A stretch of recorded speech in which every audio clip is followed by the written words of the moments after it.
മീര എൻ്റെ കൂടെ വർക്ക് ചെയ്യുന്ന അത്ര എളുപ്പമാവില്ല. ആഹാരമൊക്കെ ഒരു സമയത്തായിരിക്കും. എനിക്കത് ശീലമായി. ഒരു ഇൻവെസ്റ്റിഗേറ്റർ എന്ന് പറഞ്ഞാൽ പൂച്ചയെ പോലെ ക്യൂരിയസ് ആയിരിക്കണം, വേട്ടപ്പട്ടിയെ പോലെ ഫെറോഷ്യസ് ആയിരിക്കണം, കത്തിമുന പോലെ ഷാർപ്പായിരിക്കണം. എന്ന് വെച്ചാൽ ഉറങ്ങുമ്പോൾ പോലും ഒരു കണ്ണ് തുറന്നിരിക്കണം. മീര ഈശ്വര വിശ്വാസിയാണോ? അതെ.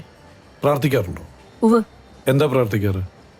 God make me courageous. പോലീസുകാരിക്ക് പറ്റിയ പ്രാർത്ഥനയാണ്. എന്ന് വെച്ച് ദൈവം നമ്മെ ചുമ്മാതങ്ങ് കറേജിയസ് ആക്കൂല, പിന്നെ പകരം കറേജിയസ് ആവാനുള്ള അവസരം തരും. അതാ ദൈവത്തിൻ്റെ ഒരു രീതി. നമ്മൾ വേണോ അവസരം ഉപയോഗപ്പെടുത്തി കറേജിയസ് ആവാൻ.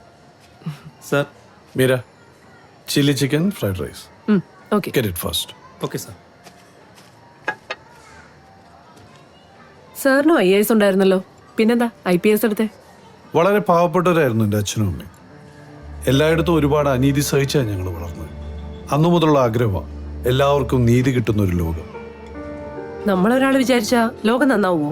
അതൊക്കെ ഗട്ട്സ് ഇല്ലാത്തവർ പറയുന്ന ഓരോ ന്യായങ്ങളാണ്. ഞാൻ ഒരാൾ നന്നായ ഈ ലോകം അത്രയും നന്നായെന്ന് വിചാരിക്കുന്ന ഒരാളാണ് ഞാൻ. നീതി നടപ്പാക്കാൻ നമ്മൾ രാജാവോ ജഡ്ജിയോ ഒന്നും ആവണ്ട. ഓരോരുത്തരും മറ്റുള്ളവർക്ക് വേണ്ടി ചെറുതാണെങ്കിലും ഒരു നീതി നടപ്പാക്കിയാൽ മതി, അല്ലെങ്കിൽ അതിന് സഹായിച്ചാൽ മതി. We can change the world. അതിന് IPS-നേക്കാളും നല്ലത് IAS അല്ലേ? No, I think the other way. ഒരു മനുഷ്യന് ഏറ്റവും വേണ്ടത് എന്താണെന്നറിയോ? ആഹാരമോ പണമൊന്നുമല്ല, നീതി. ഏത് കുറ്റകൃത്യത്തിൻ്റെയും ഉത്ഭവം ഒരു അനീതിയിൽ നിന്നായിരിക്കും.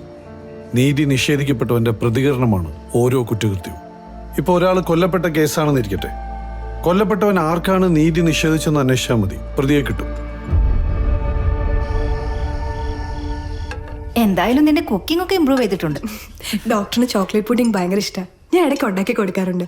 പിന്നെ മമ്മി ഉണ്ടാക്കുന്ന ആ മൂസ് കേക്ക് ഇല്ലേ, അതെന്നെ കൂടെ പഠിപ്പിച്ചായിരുന്നേ. ഇനി വരുമ്പോഴാവട്ടെ, ഇപ്പൊ ഞങ്ങൾ ഇറങ്ങാം. കൊള്ളാലോ. ആ പപ്പാ, എൻ്റെ വർക്ക് ഏരിയ. എഞ്ചിനീയറിങ്ങിനോടുള്ള താല്പര്യം കുറഞ്ഞിട്ടില്ല അല്ലേ? ഇല്ല. അത് നല്ലതാ. നമ്മുടെ ബിസിനസ് ഏറ്റെടുക്കുന്ന സമയത്ത് ഉപയോഗപ്പെടും. വാ, നമുക്ക് പോണ്ടേ? വിളിക്കുന്നുണ്ട്. പോട്ടെ. ഡോക്ടറിന് ഹോസ്പിറ്റലിൽ തിരക്കായതുകൊണ്ട് നമ്മൾ പുറത്തൊക്കെ അതിപ്പോ നീ പ്രത്യേകിച്ച് പറയേണ്ട കാര്യമില്ലല്ലോ.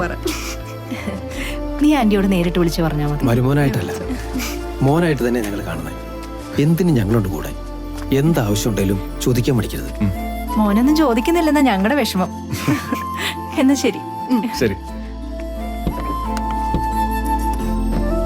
അതെ, ഞായറാഴ്ച രണ്ടുപേരും ഡിന്നറിന് അങ്ങോട്ട് എത്തിയേക്കണം. ഗൾഫിൽ നിന്ന് ജോയിച്ചനും പിള്ളേരും വരുന്നതാ. ഓക്കെ, ഞങ്ങൾ എത്തിയേക്കാം. ബൈ. എങ്ങോട്ടാണെന്ന് സാർ പറഞ്ഞില്ല. കഴിഞ്ഞ ആഴ്ച റിപ്പോർട്ട് ചെയ്ത ആ കേസില്ലേ, അതിലൊരു ഡെവലപ്മെൻ്റ് ഉണ്ട്. പ്രതി ആരാണെന്ന് ആ പെൺകുട്ടി അന്ന് തന്നെ പറഞ്ഞതാ. പക്ഷെ അവളിപ്പോൾ കാലുമാറി. റേപ്പ് നടന്നിട്ടേ ഇല്ലെന്നാണ് പറയുന്നത്. അതെന്താ അങ്ങനെ? ഡോക്ടർ അരുണിന്റെ ചികിത്സയിലായിരുന്നു. കേസ് ഒതുക്കാൻ പ്രതിയുടെ ബന്ധുക്കൾ ഡോക്ടറിനെ അപ്രോച്ച് ചെയ്തു. ഡോക്ടർ ഇടപെട്ട ആ പെൺകുട്ടിക്ക് വലിയൊരു നഷ്ടപരിഹാരം വാങ്ങിക്കൊടുക്കുകയും ചെയ്തു. ഇനിയിപ്പോൾ അവളുടെ പരാതി കിട്ടാതെ നമുക്ക് ഈ കേസുമായി മുന്നോട്ട് പോകാൻ സാധിക്കില്ല. നമുക്ക് നമ്മുടേതായ രീതിയിലൊന്ന് അപ്രോച്ച് ചെയ്താലോ? അത് വേണ്ട. ജോൺ സാമുവലിന്റെ സണ്ണിലോ ഈ ഡോക്ടർ അരുൺ. മാത്രമല്ല, ചില കേസുകളിൽ പോലീസിനെ അയാൾ സഹായിച്ചിട്ടുണ്ട്. ആ റെസ്പെക്റ്റ് കൊടുത്തേ പറ്റൂ. നിങ്ങളൊരു നല്ല ഡോക്ടറല്ലേ? നിയമം കയ്യിലെടുത്ത് ഒട്ടും ശരിയായില്ല. സാർ, പ്രതിയെ ശിക്ഷിക്കുക എന്നുള്ളത് മാത്രമാണ് നിങ്ങളുടെ താല്പര്യം. പക്ഷെ എൻ്റെ താല്പര്യം ആ പെൺകുട്ടിക്ക് നീതി വാങ്ങിച്ച് കൊടുക്കുക എന്നുള്ളതാണ്. നീതി വാങ്ങിച്ചു കൊടുക്കാനാണ് ഞങ്ങൾ പ്രതിയെ ശിക്ഷിക്കുന്നത്. സാർ, അത് വേണം, വേണ്ടെന്നല്ല ഞാൻ പറയണത്. പക്ഷെ അതുകൊണ്ട് മാത്രം അവൾക്ക് നീതി ലഭിക്കൂ? ഈ നഷ്ടപ്പെട്ടതെല്ലാം തിരിച്ചു കിട്ടുമോ? അവക്ക് വേണ്ടത് സാമൂഹ്യ നീതിയാണ്.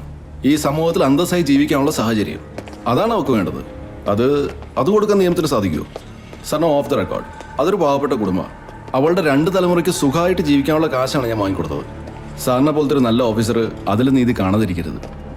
ആ കുട്ടിയോട് ഞാനൊന്ന് സംസാരിച്ചോട്ടെ? Sorry ma'am, her condition still very unstable. ഇപ്പോൾ ചോദ്യം ചെയ്യാൻ പറ്റില്ല. Please come. രോഗിയുടെ അവകാശങ്ങൾ സംരക്ഷിക്കേണ്ടത് എൻ്റെ ഉത്തരവാദിത്തമാണ്. മെഡിക്കൽ എത്തിക്സിൽ ഞാൻ വെള്ളം ചേർക്കാറില്ല. അത് ഇദ്ദേഹത്തിനല്ലല്ലോ അറിയാം. പിന്നെ ഞങ്ങൾ എങ്ങനെ കേസ് മുന്നോട്ട് കൊണ്ടുപോകും? പ്രതിയെ നിങ്ങൾക്ക് അറിയാലോ.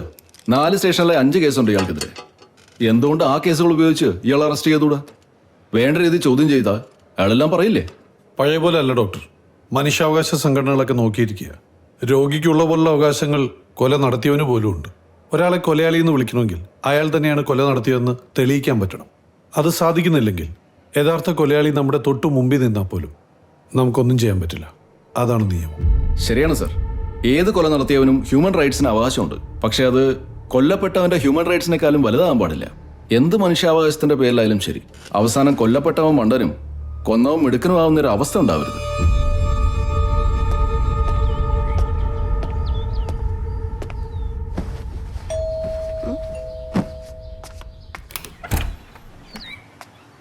ആരാ?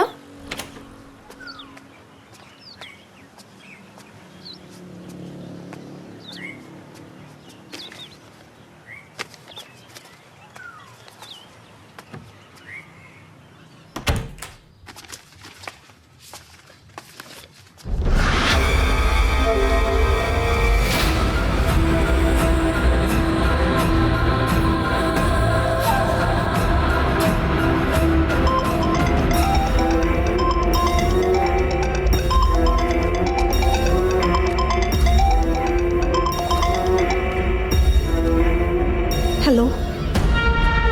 ഹലോ മാഡം, ഫോട്ടോ എങ്ങനെയുണ്ട്? ഫോട്ടോ എങ്ങനെയാണെങ്കിൽ വീഡിയോ എങ്ങനെ ഇരിക്കും? എൻ്റെ കയ്യിലുണ്ട്. ഇത് രണ്ടും നിങ്ങളുടെ ഭർത്താവ് കണ്ട് എങ്ങനെ ഇരിക്കും? വേണമെങ്കിൽ ഇന്റർനെറ്റിലൂടാ. നിങ്ങൾ ആരാ? ഞാനൊരു പാവപ്പെട്ടനാ, പേര് ഷൺമുഖൻ. ഭർത്താവിനെ അറിയിക്കാതിരിക്കണമെങ്കിൽ 50 ലക്ഷം രൂപ വരണം. 50 ലക്ഷം രൂപയോ? ജോൺ സാമുലിന്റെ മോക്ക് 50 ലക്ഷം എന്ന് പറയുന്നൊരു പോക്കറ്റ് മണി എന്നൊക്കെ എനിക്കറിയാം. നിങ്ങൾ ഉപദ്രവിക്കണമെന്ന് എനിക്കൊരാഗ്രഹമില്ല. കാശിന്റെ അത്യാവശ്യം കൊണ്ടാ. നാളെ ഈ സമയത്ത് ഞാൻ വിളിക്കാം. കാശ് അവിടെ കൊണ്ടുവരുന്നപ്പോൾ പറയാം. പിന്നെ അതിബുദ്ധി കാണിച്ച് എന്താണ്ടാവെന്ന് അറിയാലോ. പോലീസിനെ അറിയിക്കാൻ എന്നെ ട്രേസ് ചെയ്യാൻ ശ്രമിക്കരുത്. ആവശ്യമുള്ളപ്പോൾ നിങ്ങളുടെ ഫോണിലേക്ക് ഞാൻ വിളിച്ചോളാം.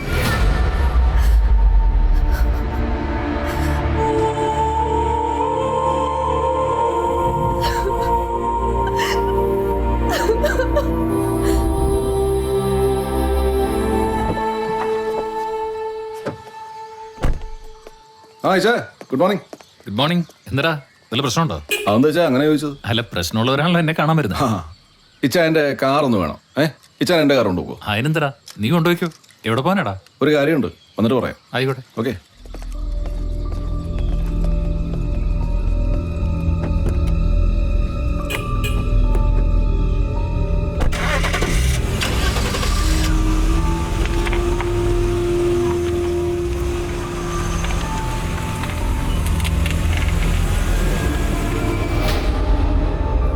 ഹലോ. നിന്നെ വിശ്വസിച്ചാ ഞാൻ ഇതൊക്കെ ചെയ്യുന്നേ. ഇനിയും എന്നെ ചതിക്കരുത്. ഇത്രയായിട്ടും നിനക്കെന്നെ വിശ്വാസമില്ലേ? 5 ലക്ഷം എൻ്റെ കയ്യിലുണ്ട്. ഞാൻ എവിടെ കൊണ്ടുവന്നേരണ്ടേ? സെന്റ് മേരി സ്കൂളിന്റെ വടക്ക് വശത്തുള്ള റോഡിൽ വരാൻ പറ്റുമോ? നീ കാറിൽ തന്നെ ഇരുന്നാ മതി, ഇറങ്ങണ്ട. ഞാൻ വന്ന് കണ്ടോളാം. ഓക്കെ.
അവൻ 50 ലക്ഷത്തിൽ നിന്ന് ഒറ്റ പൈസ കുറയ്ക്കില്ല.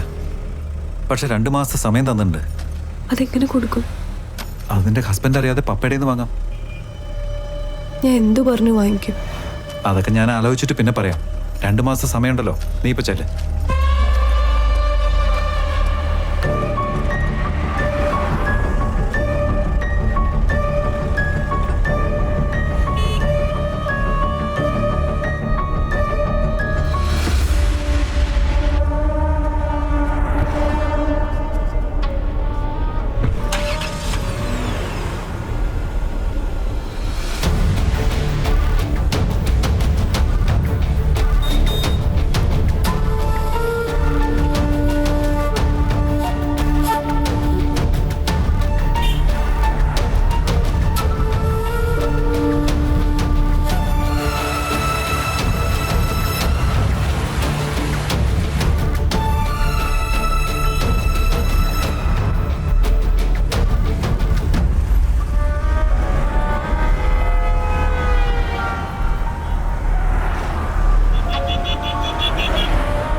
നിന്റെ ഷെയർ ഞാൻ ട്രാൻസ്ഫർ ചെയ്തിട്ടുണ്ട്. പറഞ്ഞു മുഴുവൻ ഉണ്ടല്ലോ. ഉണ്ടടാ. ബാക്കി എപ്പോഴാ? 2 മാസം സമയം ഞാൻ കൊടുത്തിട്ടുണ്ട്. അത് നടക്കുമോ? നടക്കും. ഒറ്റ മോളല്ലേ, അവൾക്ക് വേണ്ടി എത്ര രൂപ വേണമെങ്കിലും ഭർത്താവ് അറിയാതെ അവളുടെ അപ്പൻ തരും. അതിനു പറ്റിയ പ്ലാൻ എൻ്റെ കയ്യിലുണ്ട്. നീ ധൃതി പിടിക്കണ്ട. അപ്പൻ്റെയും ഭർത്താവിൻ്റെയും മുമ്പിൽ കിടന്ന് അവൾ നാറി കുരുങ്ങുന്ന എനിക്ക് കാണണം. എന്നെ തഴഞ്ഞവളല്ലേ, അത് ഞാൻ ഒരിക്കലും മറക്കില്ല. അതിനവളെ കുറ്റം പറയാൻ പറ്റില്ല. നിന്റെ സ്വഭാവം പറഞ്ഞ ഏത് പെണ്ണ് അതേ ചെയ്യും. പോടാ, എനിക്ക് കിട്ടാത്ത അങ്ങനെ വേറെ ആർക്കും വേണ്ട. അവൾ എത്ര രൂപ വന്നാലും അവളെ സമാധാനത്തോടെ ജീവിക്കാൻ ഞാൻ വിടില്ല. നീ കണ്ടോ?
ഞാനിന്ന് രാത്രി ചെന്നൈ വരെ പോകും.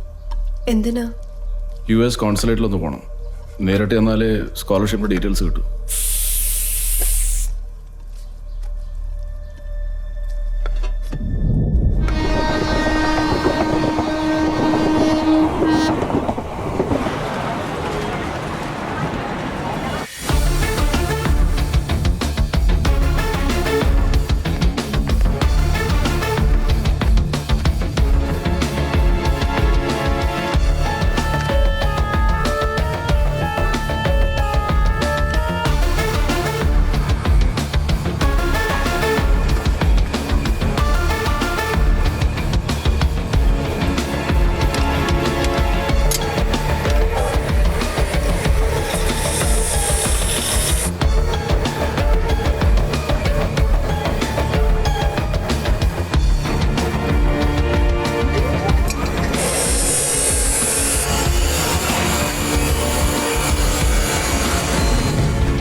Hello sir, good morning. Good morning. ആ വരൂ. എന്തൊക്കെയുണ്ട് ഡോക്ടർ? സുഖമായിട്ടിരിക്കുന്നു. പറഞ്ഞ 10 lakhs. Thank you. ഓക്കെ. ഞാനൊന്ന് പറഞ്ഞില്ലേ ഒരു കാർ വാങ്ങിക്കാനാ. ജോണിച്ചായൻ്റെ മോളല്ലേ, ലോൺ എടുക്കണ കുറച്ചിലായിട്ട് വന്നിട്ടുണ്ടാവല്ലേ? അതല്ല, മൊത്തം ക്യാഷ് ആയിട്ട് പേ ചെയ്താ 5% ഡിസ്കൗണ്ട് കിട്ടും. Oh okay sir, thank you. Oh welcome. സാറിന് എല്ലാം കൊണ്ടും പറ്റും സാർ. നല്ല ടോക്ക്, നല്ല ആക്സിലറേഷൻ, പിന്നെ 17 കിലോമീറ്റർ മൈലേജും, 1 വർഷത്തെ ഫ്രീ സർവീസ്. പിന്നെ സാറ് മുഴുവൻ ക്യാഷും പേ ചെയ്യുന്നതുകൊണ്ട് 5% ഡിസ്കൗണ്ടും ഉണ്ട്. അല്ല, ഈ മോഡലിന് ഓട്ടോമാറ്റിക് ട്രാൻസ്മിഷൻ ഇല്ലേ? ഇല്ല സാർ, 5 സ്പീഡ് മാനുവൽ. ഈ മോഡലിന് ഓട്ടോമാറ്റിക് വരുന്നില്ല സാർ. അയ്യോ, അത് പ്രശ്നമാണല്ലോ. എന്ത് പറ്റി സാർ? ഓട്ടോമാറ്റിക് അല്ലാണ്ട് പറ്റില്ല. അതിനുവേണ്ടി പുതിയ വണ്ടി വാങ്ങുന്നത് തന്നെ. അപ്പോൾ പിന്നെ ഇത് നോക്കിയിട്ട് കാര്യമില്ല. I am so sorry. It's okay sir.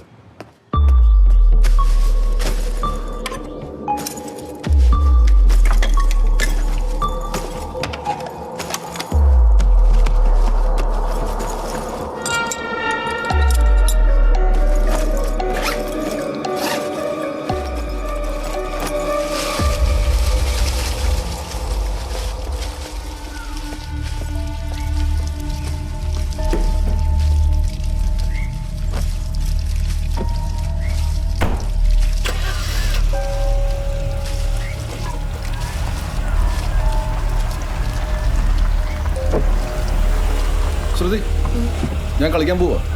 ഞാൻ അത് കഴിഞ്ഞിട്ട് ഫ്രണ്ടിന്റെ വീട്ടിലേക്ക് പോകും. ഞാൻ വരാൻ കുറച്ച് വൈകും. നീ കിടന്നു. ഞാൻ കീ എടുത്തിട്ടുണ്ട്.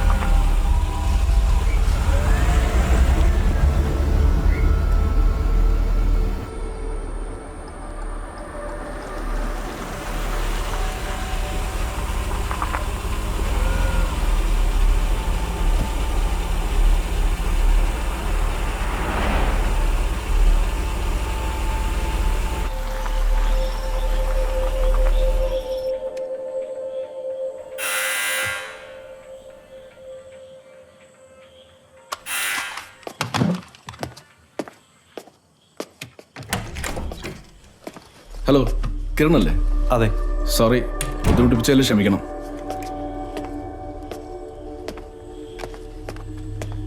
കിരൺ ഇവിടെ ഒറ്റയ്ക്കാ താമസം അല്ലേ? അധികം വളച്ചു കെട്ടുന്നില്ല. ദൈവത്തെ ഓർത്ത് നിങ്ങൾ ഇനി അവളോട് കാശ് ചോദിക്കരുത്. ആഹാ, നിങ്ങളെല്ലാം അറിഞ്ഞ സ്ഥിതിക്ക് ഞാനും വളച്ചു കിട്ടുന്നില്ല. 50 ലക്ഷം രൂപ എന്ന് നമുക്ക് ഈ പ്രശ്നം അങ്ങ് അവസാനിപ്പിക്കാം.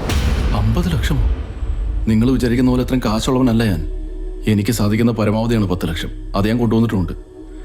എൻ്റെ ഭാര്യയുടെ മാനത്തിന് വില പറയല്ലേ പ്ലീസ്. ഡോക്ടർ, നിങ്ങളുടെ ഭാര്യയുടെ മാനത്തിന് 10 ലക്ഷം പോയിട്ട് 10 പൈസയുടെ വില പോലുമില്ല. ഞാൻ പറഞ്ഞ 50 ലക്ഷം അത് നിങ്ങളുടെ മാനത്തിന്. നിങ്ങളുടെ ഭാര്യ എൻ്റെ കൂടെ സ്പെൻഡ് ചെയ്ത ഓരോ നിമിഷവും ഞാൻ എൻ്റെ ഫോണിൽ റെക്കോർഡ് ചെയ്തിട്ടുണ്ട്. എൻ്റെ ശരീരത്തോട് അവൾ കാണിച്ച ആവേശം നിങ്ങൾക്ക് കാണണോ? ഞാൻ പറഞ്ഞ 50 ലക്ഷം തന്നില്ലെങ്കിൽ ഈ വീഡിയോ ലോകം മുഴുവൻ കാണും. എന്നെ ഒരിക്കലും മറക്കാൻ പറ്റില്ല എന്ന് അവൾ എത്ര തവണ പറഞ്ഞെന്നറിയോ? ഓരോ തവണയും നിങ്ങളുടെ കൂടെ കിടക്കുമ്പോൾ അവൾ മനസ്സിലോർക്കുന്നത് എന്നെയാ. അത്രയും ഗതികെട്ട നിങ്ങൾക്ക് മറ്റുള്ളവരുടെ മുമ്പിൽ ആണായി അറിയപ്പെടാൻ 50 ലക്ഷം കൂടുതലല്ല.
നിർത്ത് ഇങ്ങോട്ട് കയറി നിർത്ത്.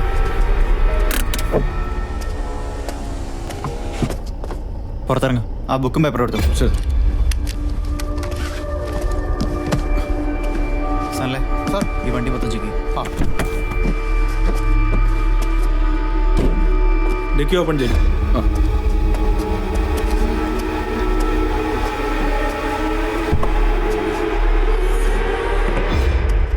എന്താ ഇത്? ജൈവവളം. ജൈവ വളവോ? ആ ചാക്കൊന്ന് തുറന്നേ. ഡോക്ടറാണല്ലേ? അതെ. സോറി ഡോക്ടർ, എല്ലാ വാഹനങ്ങളും പരിശോധിക്കുന്ന സ്ട്രിക്റ്റ് ഓർഡർ ഉണ്ട്. അതാണ്. എന്തോ കഞ്ചാവ് കേസാ. സാർ വെക്കും. Thank you.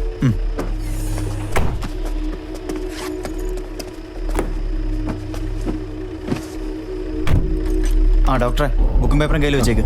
വഴിയിലൊക്കെ ചെക്കിംഗ് ഉണ്ടാവും. Okay sir. ബൈക്ക്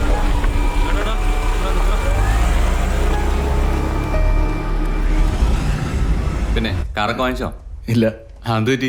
ഞാൻ ഉദ്ദേശിച്ച കാരണം ഓട്ടോമാറ്റിക് ട്രാൻസ്മിഷൻ ഇല്ല. അത് അവിടെ ചെന്നപ്പോഴാണ് മനസ്സിലായത്. അപ്പൊ ഇനി വേറെ നോക്കണ്ടേ? വേറെ നോക്കണം. അതുവരെ ക്യാഷ് അക്കൗണ്ടിൽ തന്നെ കിടക്കട്ടെ. അത് ശരി. ഇപ്പൊ തോന്നുന്നുണ്ടോ ലോൺ എടുക്കുന്നതായിരുന്നു നല്ലതെന്ന്? തീർച്ചയായും. ഇനി പോലെ അങ്ങനെ ഓക്കെ. Thank you. ഓക്കെ, ശരി.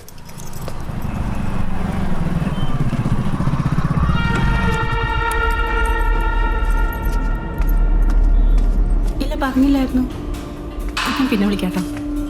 നിന്റെ ബോസ് അകത്തില്ലേ? ഇല്ലല്ലോ, 4 ദിവസമായി കിരൺ സാർ വന്നിട്ട്. 4 ദിവസമായിട്ട് എന്നെ ഫോണിലും കിട്ടുന്നില്ല. അവൻ അവിടെ പോയത് എന്തെങ്കിലും ഐഡിയ ഉണ്ടോ? ഇല്ല, 4 ദിവസമായി ഫോണും സ്വിച്ച് ഓഫാ. അവൻ വന്ന ഉടനെ ഒന്ന് വിളിക്കാൻ പറയും. ആ പറയാം. ഫിനാൻഷ്യലി എന്തെങ്കിലും പ്രോബ്ലം ഉണ്ടോ? Bank details good morning sir. Sit down, sit down. Sit down, please. Anything new? Sir, പുതിയൊരു കേസ് വന്നിട്ടുണ്ട്. ഒരു man missing case.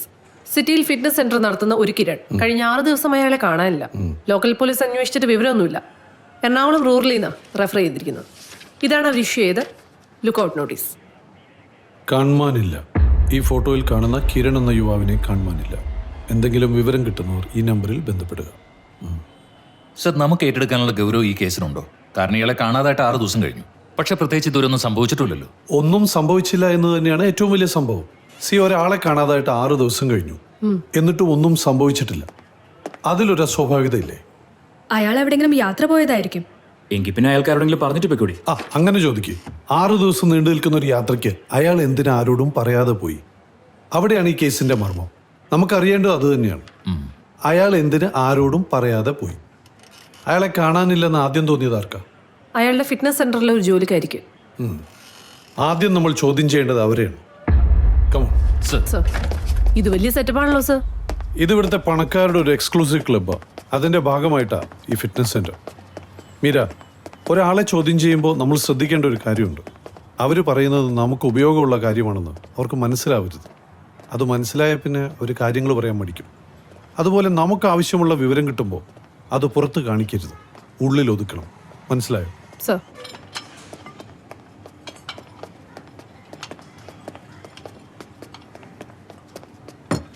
Hello madam. ആരാ? സൗമ്യ. ഞാനാണ് മാഡം. സൗമ്യല്ലേ കംപ്ലൈന്റ് വന്നത്? അതെ. അതേക്കുറിച്ച് അന്വേഷിക്കാൻ വന്നതാ. എത്ര നാളായി സൗമ്യ ഇവിടെ ജോലിക്ക് കയറിയിട്ട്? 6 മാസമായി. ഈ കിരൺ ഇതിനു മുമ്പ് ഇതുപോലെ പറയാതെ പോയിട്ടുണ്ടോ? ഇല്ല മാഡം, ആദ്യമായിട്ട് ഇങ്ങനെ. 4 ദിവസമായിട്ട് ഫോണിലും വിളിച്ചിട്ട് കിട്ടിയില്ല. അപ്പോൾ വീട്ടിൽ പോയി നോക്കി. വീടും പുറത്തുനിന്ന് പൂട്ടിയിട്ടിരിക്കുക. അപ്പോഴേ പോലീസിനെ അറിയിക്കണമെന്ന് തോന്നി.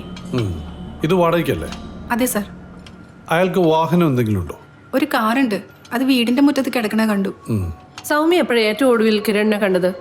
കാണാതാവുന്നതിന്റെ തലേ ദിവസം. അന്ന് ഒത്തിരി നേരം ലാപ്ടോപ്പിൽ എന്താ ചെയ്തുകൊണ്ടിരിക്കുന്ന കണ്ടു. അയാൾ എപ്പോഴും ലാപ്ടോപ്പ് ഉപയോഗിക്കാറുണ്ടോ? ഉണ്ട് സർ. എന്ത് കാര്യം കണ്ടാലും ലാപ്ടോപ്പിൽ ഫീഡ് ചെയ്യും. അതാ ശീലം. ആ ലാപ്ടോപ്പ് ഇവിടെ ഉണ്ടോ? ഇല്ല സർ, ആ ലാപ്ടോപ്പ് കൂടെ കൊണ്ടുപോയിരിക്കുക. അയാൾക്ക് ഇവിടെ പ്രത്യേക മുറിയുണ്ടോ? ഇല്ല മാഡം, ഇവിടെ ഓഫീസ് ഫയൽസ് മാത്രമേ വെക്കാറുള്ളൂ. അയാൾ എങ്ങനെയാ? എപ്പോഴും കയ്യിൽ ക്യാഷ് കൊണ്ട് നടക്കുന്ന ആളാണോ? ഇല്ല, കൂടുതൽ ATM കാർഡാണ് ഉപയോഗിക്കാറ്. അയാൾക്ക് ഒരുപാട് സുഹൃത്തുക്കളുണ്ടോ? ഉണ്ട് സർ. കാണാതായപ്പോൾ കുറേ പേര് അന്വേഷിച്ചു. ശരി, ഞങ്ങൾ അന്വേഷിക്കാം. എന്തെങ്കിലും വിവരം കിട്ടിയാൽ ഞങ്ങളെ അറിയിക്കണം. തീർച്ചയായും സർ.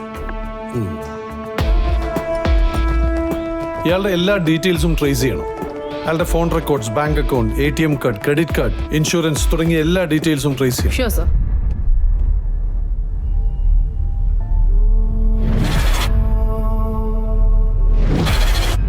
സർ, എന്ത് പറ്റി സർ? ഒന്നുമില്ല. അടുത്ത പേഷ്യന്റ് വിളിച്ചു. സുനിൽ സർ, ആ കിരണിന്റെ ഡീറ്റെയിൽസ് ഞാൻ കളക്ട് ചെയ്തു. വീടുമായിട്ട് അയാൾക്ക് വലിയ ബന്ധമൊന്നുമില്ല. പിന്നെ പ്രായമായ അച്ഛനും അമ്മയും ഉണ്ട്. അയാളുടെ അനിയനാണ് വീട്ടുകാര്യങ്ങളൊക്കെ നോക്കുന്നത്. കോളേജിൽ അയാൾ പഠിച്ചത് ബിസിനസ് മാനേജ്മെന്റ് ആണെങ്കിലും തുടങ്ങിയത് ഫിറ്റ്നസ് സെന്റർ ആണ് സർ. അത് നല്ല രീതിയിൽ റൺ ചെയ്യുന്നുമുണ്ട്. ഫിറ്റ്നസ് സെന്റർ തുടങ്ങുന്നതിനായിട്ട് നല്ലൊരു തുക ലോൺ എടുത്തിട്ടുമുണ്ട്. പക്ഷേ ഒരിക്കൽ പോലും തിരിച്ചടവ് മുടങ്ങിയിട്ടില്ല. ഒറ്റ നോട്ടത്തിൽ അയാൾ നല്ലൊരു ബിസിനസ്സുകാരനാണ്. അങ്ങനെയാണെങ്കിൽ അയാൾ മനഃപൂർവ്വം മുങ്ങിയതാവാൻ വഴിയില്ല. അയാളുടെ പേരിൽ ഇൻഷുറൻസ് പോളിസി ഒന്നുമില്ല. പക്ഷെ വേറൊരു കാര്യമുണ്ട്. നമ്മുടെ അറിവിൽ അയാളുടെ ഒരേ ഒരു വരുമാനം ഈ ഫിറ്റ്നസ് സെന്ററാണ്. പക്ഷെ അതിനേക്കാൾ വളരെ കൂടുതൽ പണം അയാളുടെ ബാങ്ക് അക്കൗണ്ടിലുണ്ട്. ഉദാഹരണത്തിന് കഴിഞ്ഞ 13-ാം തീയതി ബുധനാഴ്ച 5 ലക്ഷം രൂപ ലിക്വിഡ് ക്യാഷ് അയാൾ ഡെപ്പോസിറ്റ് ചെയ്തിട്ടുണ്ട്. ഉടൻ തന്നെ അതിൽ നിന്ന് 1 ലക്ഷം രൂപ ഒരു വിനായകന് ട്രാൻസ്ഫർ ചെയ്തിട്ടുണ്ട്. അതിനുശേഷം കാണാതാകുന്നതുവരെ മറ്റു പലരുമായും ഇതുപോലെ ട്രാൻസാക്ഷൻ നടത്തിയിട്ടുണ്ട്. അതായത് നമുക്കറിയാത്ത ഏതോ രീതിയിൽ അയാൾ ധാരാളം പണം സമ്പാദിക്കുന്നുണ്ട്. ഒരുപക്ഷെ അതിന്റെ എന്തെങ്കിലും കാര്യമായിട്ടായിരിക്കും അയാൾ പോയിട്ടുണ്ടാവുക. അങ്ങനെയാണെങ്കിൽ അതൊരു നല്ല ബിസിനസ് ആവാൻ വഴിയില്ല. അതുകൊണ്ടാവും പറയാതെ പോയത്. ഞാൻ അയാളുടെ ഫോൺ റെക്കോർഡ്സ് ചെക്ക് ചെയ്തു. അയാളെ കാണാതായതിന്റെ തലേദിവസം രാത്രിയാണ് ഫോൺ സ്വിച്ച് ഓഫ് ചെയ്തത്. അതിനുശേഷം പിന്നീട് ഒരിക്കലും അത് ഓൺ ചെയ്തിട്ടുമില്ല. ഒരുപക്ഷെ നമുക്കറിയാത്ത വേറെ ഏതെങ്കിലും നമ്പർ അയാൾക്കുണ്ടായിരിക്കും. വേറെ ബിസിനസ്സിന് പോകുമ്പോൾ വേറെ നമ്പർ ആയിരിക്കും അയാൾ ഉപയോഗിക്കുക. അത് മാത്രമല്ല, കാണാതായ ശേഷം കഴിഞ്ഞ 7 ദിവസത്തിനിടയിൽ അയാൾ ഒരിക്കൽ പോലും ATM കാർഡ് ഉപയോഗിച്ചിട്ടില്ല. ബാങ്കിൽ നിന്ന് മറ്റേതെങ്കിലും രീതിയിൽ പണം പിൻവലിച്ചിട്ടുമില്ല. സ്ഥിരമായി കാർഡ് ഉപയോഗിക്കുന്ന ഒരാൾ 7 ദിവസമായി പണം പിൻവലിച്ചിട്ടില്ല എന്ന് പറയുമ്പോൾ അതൊരു നല്ല ലക്ഷണമല്ലല്ലോ.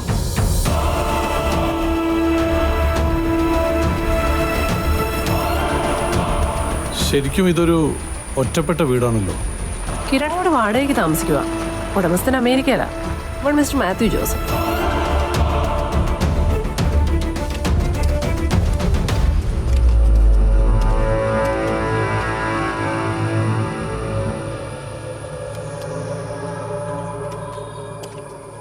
കാറിന്റെ മേലെ അധികം പൊടിയില്ലല്ലോ. മിനിഞ്ഞന്ന് മഴ പെയ്തല്ലോ. നമ്മൾ ആദ്യം നടത്തുന്ന പരിശോധനയാണ് ഏറ്റവും പ്രധാനം. കുന്തം പോയാൽ കുടത്തിലും തിരിയുന്ന സ്വഭാവമായിരിക്കണം ഒരു ഇൻവെസ്റ്റിഗേറ്റർക്ക്. എത്ര നിസ്സാരമായ കാര്യങ്ങൾ കണ്ടാലും അത് നോട്ട് ചെയ്ത് വെക്കണം. നിസ്സാരമായ കാര്യങ്ങളാണ് പലപ്പോഴും നമുക്ക് പ്രയോജനപ്പെടുന്നത്. സാറ് കള്ളനാവാത്തത് നാട്ടുകാരുടെ ഭാഗ്യം. കള്ളനെ പിടിക്കാൻ അതിലും വലിയ കള്ളനാവണമെന്നില്ല.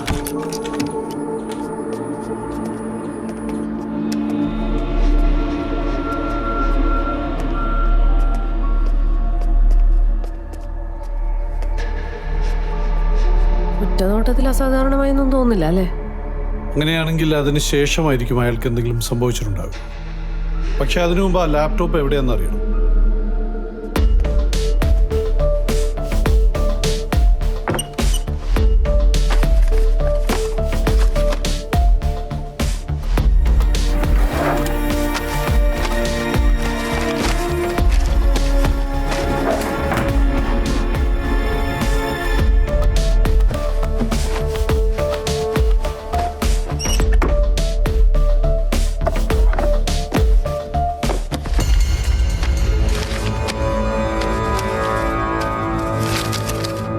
സർ, യാത്ര പോകുന്ന ഒരാൾ ഇത്രയും രൂപ വെറുതെ വീട്ടിൽ വെച്ചിട്ട് പോകും?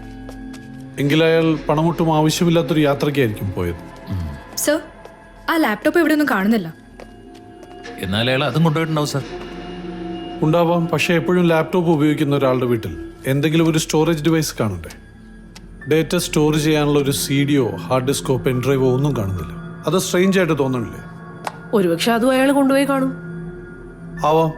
പക്ഷെ അയാൾ തന്നെയാണോ അത് കൊണ്ടുപോയതെന്നാണ് നമുക്കറിയേണ്ടത്. എന്നാലും ഈ വീട്ടിൽ കാണുന്നതൊന്നും അത്ര നല്ല ലക്ഷണമല്ല. ഈ സൗണ്ട് കേട്ടോ. വേറൊരു സ്ഥലത്തും ഈ സൗണ്ട് ഇല്ല. ഇവിടെ മാത്രം ഈ സൗണ്ട് കേൾക്കാൻ എന്താ കാരണം? സൗണ്ട് കേട്ടിട്ട് അവിടെ മാത്രം സോപ്പിട്ട് കഴുകിയ തോന്നുന്നു. കറക്റ്റ്. എന്തിന് ഇവിടെ മാത്രം കഴുകി വൃത്തിയാക്കണം? അവിടെ രക്തം വീണിട്ടുണ്ടാവും. അതെങ്ങനെ പറയാൻ പറ്റും? അതാണ് പോലീസ് ബുദ്ധി. സംശയകരമായ രീതിയിൽ ഒരു സ്ഥലം കഴുകി വൃത്തിയാക്കിയിരിക്കുന്നത് കണ്ടാൽ അവിടെ വീണത് രക്തമായിരുന്നു എന്ന് വേണം നമ്മൾ ആദ്യം സംശയിക്കാൻ. മാഡം, ഒരു കുറ്റവാളി തെളിവ് നശിപ്പിക്കാൻ നോക്കുമ്പോൾ അയാൾ ആദ്യം ശ്രമിക്കുന്നത് രക്തക്കറ മായ്ക്കാനായിരിക്കും. അതാണ് ക്രിമിനൽ സൈക്കോളജി. രക്തക്കറ മായ്ക്കുന്നത്ര എളുപ്പമല്ല. വളരെ സ്ട്രോങ് ആയിട്ടുള്ളൊരു ഡിറ്റർജന്റ് ഉപയോഗിക്കേണ്ടി വരും. ബ്ലീച്ചിങ് പൗഡർ ഉപയോഗിച്ചിരിക്കുന്നത് മാത്രമല്ല, പോലീസ് നായ്ക്ക് മണം കിട്ടാതിരിക്കാൻ വേണ്ടി കെമിക്കൽസും സ്പ്രേ ചെയ്തിട്ടുണ്ട്. കഴുകി കളഞ്ഞാൽ പിന്നെ രക്തമാണെന്ന് എങ്ങനെ തെളിയിക്കും? അതിനാണ് ലൂമിനോൾ ടെസ്റ്റ്. കഴുകിയ സ്ഥലത്ത് ലൂമിനോൾ സ്പ്രേ ചെയ്യണം. എന്നിട്ടൊരു അൾട്രാവയലറ്റ് ലൈറ്റ് വെച്ച് നോക്കിയാൽ മതി. എത്ര നന്നായി കഴുകിയാലും രക്തം വീണ ഭാഗം തിരിച്ചറിയാൻ പറ്റും. സർ, ഇത്രയും ഭാഗത്ത് രക്തം വീണിട്ടുണ്ട്. ബ്ലഡിന്റെ വോളിയം വെച്ച് നോക്കുമ്പോൾ ഇവിടെ വെച്ച് ആർക്കോ കാര്യമായ പരിക്കേറ്റിട്ടുണ്ട്. ഒരുപക്ഷെ ഒരു മർഡർ തന്നെ നടന്നിട്ടുണ്ടാവും. Come on sir. ഇതാ നോക്കിയേ. ആ സെറ്റിൽ ഒരു കത്തി മാത്രം ഇല്ലാത്തത് ശ്രദ്ധിച്ചു. ഒരുപക്ഷെ ആ കത്തി ഉപയോഗിച്ചായിരിക്കും കുത്തിയിട്ടുണ്ടാവുക. എന്നിട്ട് തെളിവ് നശിപ്പിക്കാൻ വേണ്ടി അക്രമി ആ കത്തിയും കൊണ്ടുപോയിട്ടുണ്ടാവും. സർ, മുറിവേറ്റത് കാണാതായ കിരണ് തന്നെ ആവണം നിർബന്ധമില്ലല്ലോ. ഒരുപക്ഷെ അയാൾ മറ്റാരെങ്കിലും ഇവിടെ കൊണ്ടുവന്ന് മുറിവേൽപ്പിച്ചതായിക്കൂടെ? You are absolutely right. ഈ രക്തം കാണാതായ കിരണിന്റെ ആണെന്ന് ഉറപ്പുവരുത്തണമെങ്കിൽ DNA ടെസ്റ്റ് വേണ്ടി വരും. പക്ഷെ ബ്ലീച്ചിങ് പൗഡർ ഉപയോഗിച്ച് കഴുകിയതുകൊണ്ട് DNA ടെസ്റ്റ് നടത്താൻ പറ്റുമെന്ന് കണ്ടറിയണം. Anyway we will go for it. നിങ്ങൾ എല്ലാ തെളിവുകളും കളക്ട് ചെയ്തിട്ട് വന്നാൽ മതി. ആവശ്യമെങ്കിൽ ബാക്കപ്പ് ടീമിനെ വിളിച്ചോളൂ. Yes sir. പിന്നെ ഒരു കാര്യം, സർ. ഇവിടെ ഒരു കൊല നടന്നതായി നമ്മൾ സംശയിക്കുന്നത് പോലും പുറത്ത് ആരും അറിയരുത്. Yes sir. Top secret. Sir. Sir, come on.